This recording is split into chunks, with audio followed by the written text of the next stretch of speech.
Hello guys, welcome back to the Beastie Room.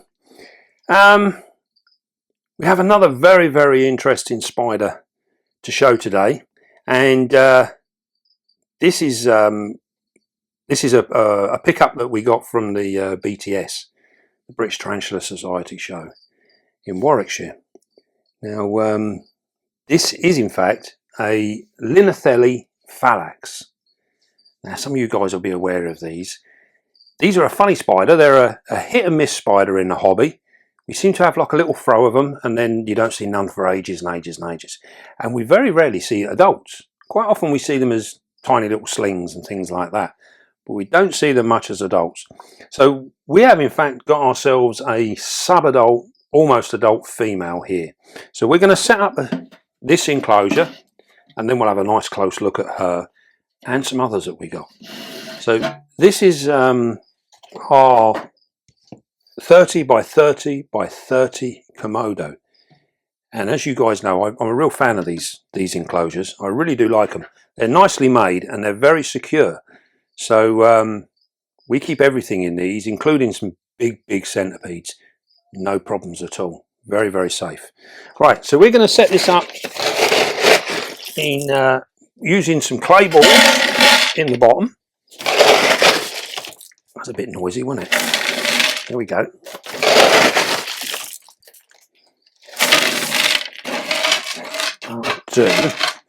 Now the reason we're going with the clay balls, we normally use these in our bioactive enclosures. This isn't really going to be a bioactive enclosure, but we do require the humidity that this system provides, because these guys do like it nice and humid. So what we're going to do, we're going to put that in there, then we're going to add some potting compost.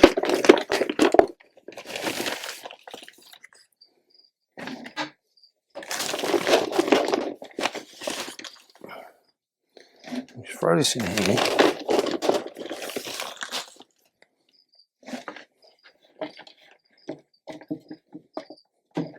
A little bit more.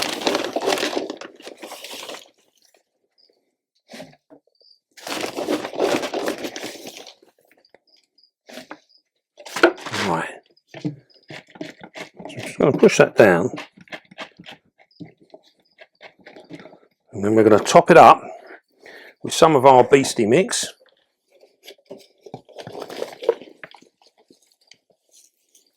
Now with our Beastie mix, this has got isopods and springtails in it, so it'll be getting some of the goodness. We just won't be having any plants in here. And the reason being for no plants is because these guys are also known as curtain web spiders, and they create massive amounts of webbing. So there we go. Now by having this kind of depth of substrate in here, it will in fact hold the moisture much better. These guys don't really burrow, so we're not putting in a depth for them to burrow. We're putting in the extra depth because we want the humidity. That's the most important part. Now we're going to put a piece of cork bark in here, and we're going to put that in the corner there like so. You might not ever use this piece of bark, but it's going to be there because it's a brand new enclosure. If she wants to disappear and get out of the way, out of the light, she can go in there and hide out. We do hope to actually breed this female at a later date. We do have some other youngsters that we've had in the room for some time. We've had them maybe a year now, and this being a almost adult female, she is going to catapult our actual breeding project so much quicker. It's going to make everything a lot better now. So we've got 6 others, and hopefully we'll have a male in amongst them, and we can speed things up a little bit and hopefully breed her with one of them young males. So what we're going to do now, because they're such heavy webbers, we're going to add in we're going to add in some of these branches. We better put our water bowl in first, actually. We'll get our water bowl. We'll put that water bowl down in here. And as with many of these spiders that are heavy webbers, the water bowl can quite often end up being buried or even lost altogether. So we put quite a substantial one in here, and the idea being that it will hold a good amount of water, and then we can fill this up, and as she webs it over, we will in fact literally just remove the web from around here, and she can then gain access to it. Now we've not really noticed in the past with our youngsters that they've used the water bowl much at all. That's not to say that they don't. So here we go. So what we're doing now, we won't need these. We're just going to add these as anchor points, and then eventually this whole thing will be covered in web. They really are extensive webbers, hence the name, the curtain web spider. So what we're going to do now, we've made a nice simple enclosure. We're going to now get her out of here. Now these are very fast, incredibly pretty. So what I'm going to do, I'm going to hold this over here, and hopefully you guys can get a look at her in the box before she tears off. Now there's web attached to the lid of this box, so we have to be very careful. Look at that. We're getting a nice view of that. That is absolutely stunning. Now you can just about make out there, if you can get in really close on the abdomen, you can just about make out the stripes. They're very faint. When these guys are young, they have like a tiger striping, and this is where they get their other name, the tiger curtain web. And it comes across their abdomens, but as they mature and they get older, they fade away and they disappear, and you end up with this spider that is almost like black, but there's like a blue sheen to the legs. You can just about make it out, I should think. It's on the light. The light's all important with these guys when you're looking at them. As you can see there, she's actually sat reasonably calmly. She's got a little bit of growing to do yet. She's not full sized. She's probably reaching out for around about 4 inches at the moment. You can notice them huge spinnerets on the back. This is why they are so capable of creating such huge amounts of web. Fantastic spiders. Alright then, we're going to try and move her down into the enclosure now.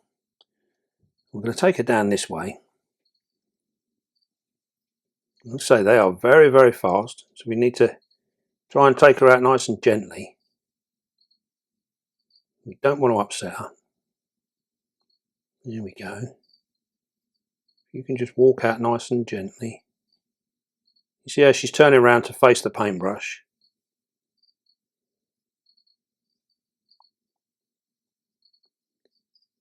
I'm just going to move her nice and quietly. We really don't want her to take off. We've got to be careful we don't tip the box up too much, because we'll tip the substrate out all over her, and then that will upset her. So we're going to hold her there with a paintbrush and move the box away. Notice how she's clinging onto the web. There we go, nice and gently. Look at that. Is that not absolutely stunning? That is such a pretty spider. Now these guys are entirely different to our tarantulas, and these are more like our funnel webs, although they are generally a little bit calmer than our funnel webs. Our funnel webs can be a little bit full on, to say the least.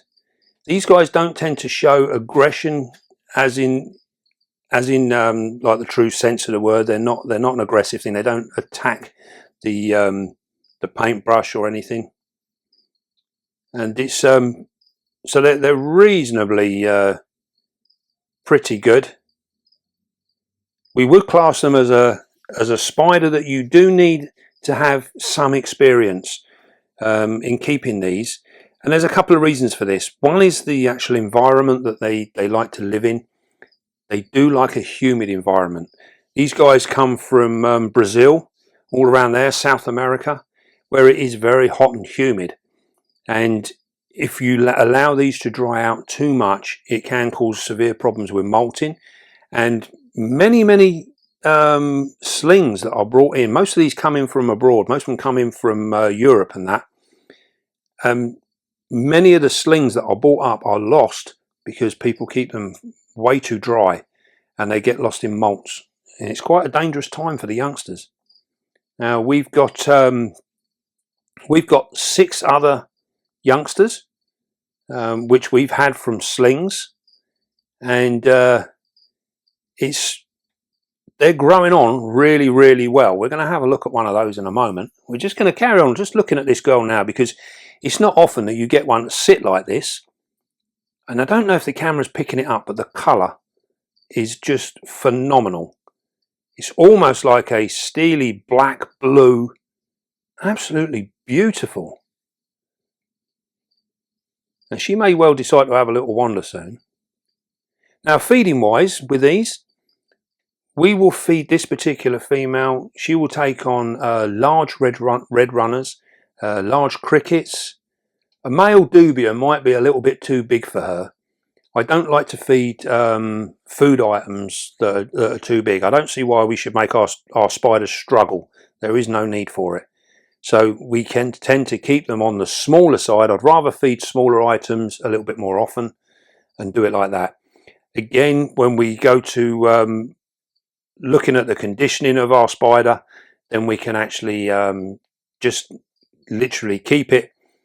We're looking at that abdomen, and it's the same rule of thumb with these as it is with your tarantula. You want to try and keep that abdomen to a little bit bigger than their carapace. But you can see with these guys, when they're getting overfed, they have an elongated abdomen, and it shows up very easily when they are starting to get overfed. So you just need to cut back with the food. Now temperature wise, we're keeping these up in the high 70s to the very low 80s, 80, 81, 82 really at the top, so you don't really want to go much more than that.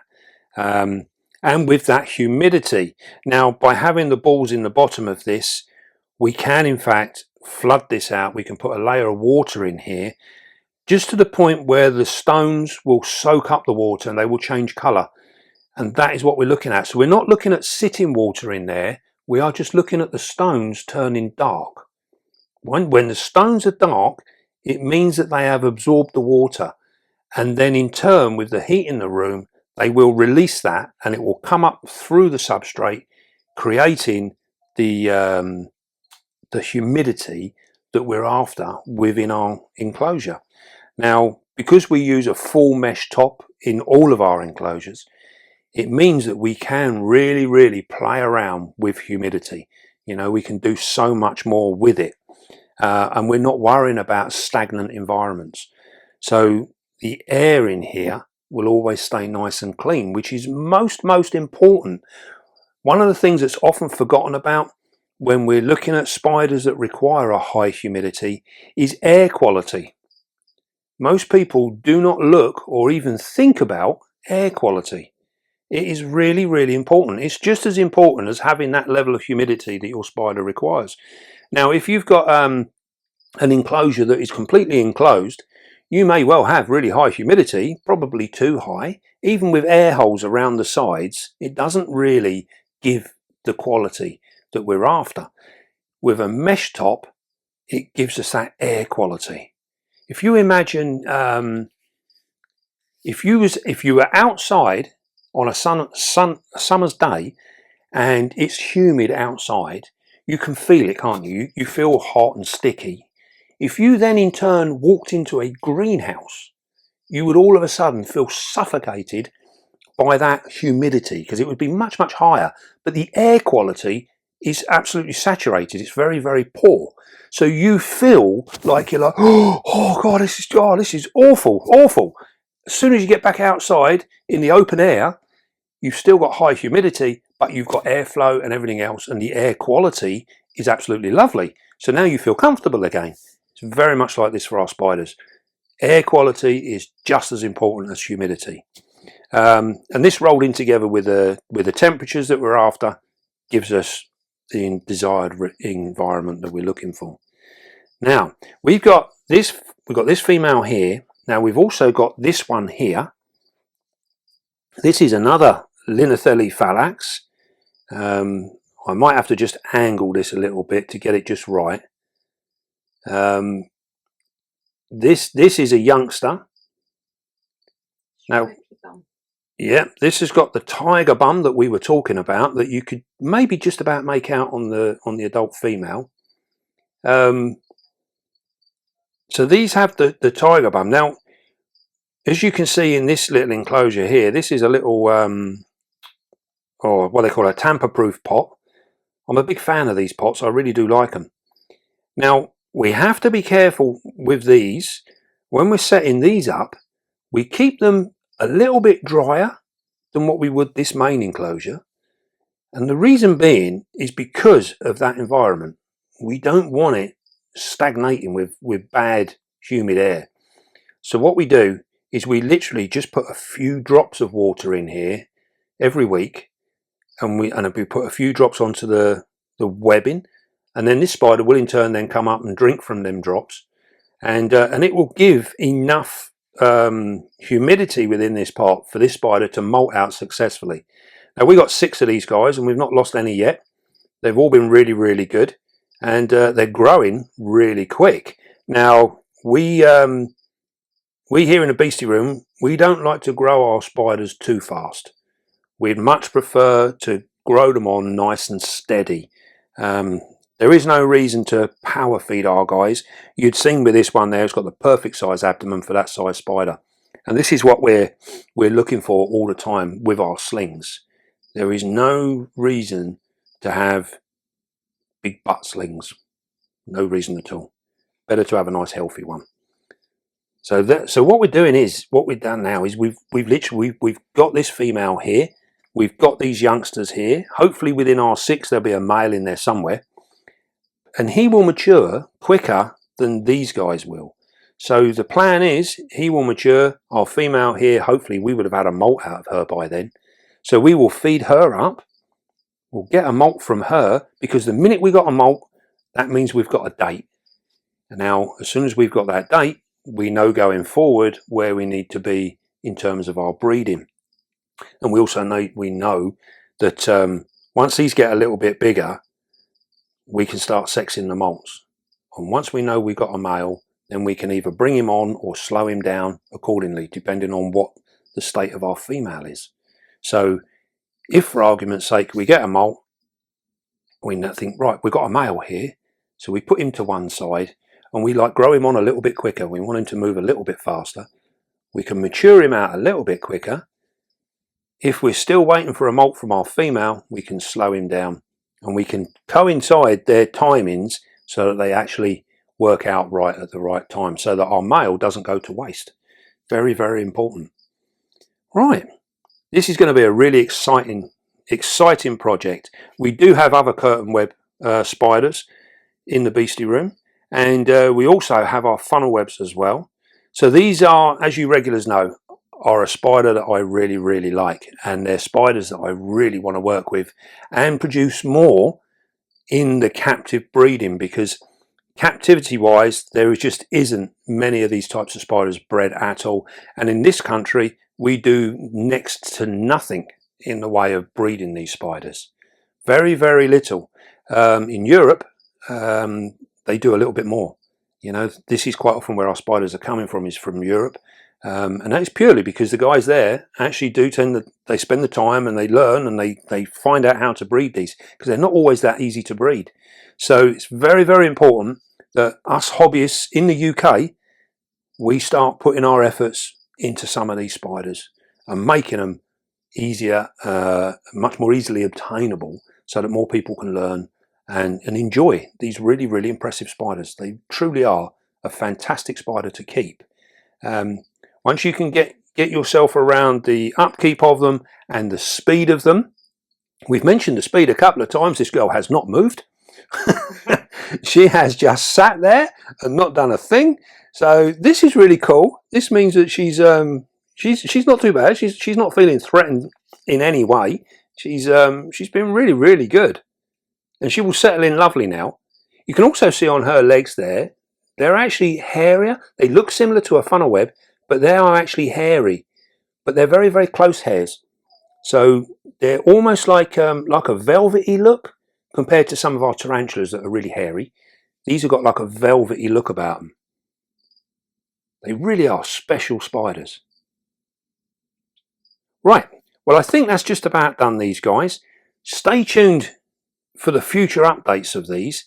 We will come back in, say, 3 or 4 weeks' time, and we'll see just what she's webbed up here, and we'll see what it looks like, because it's always interesting to see what they do, because not all of them do exactly what you think they do.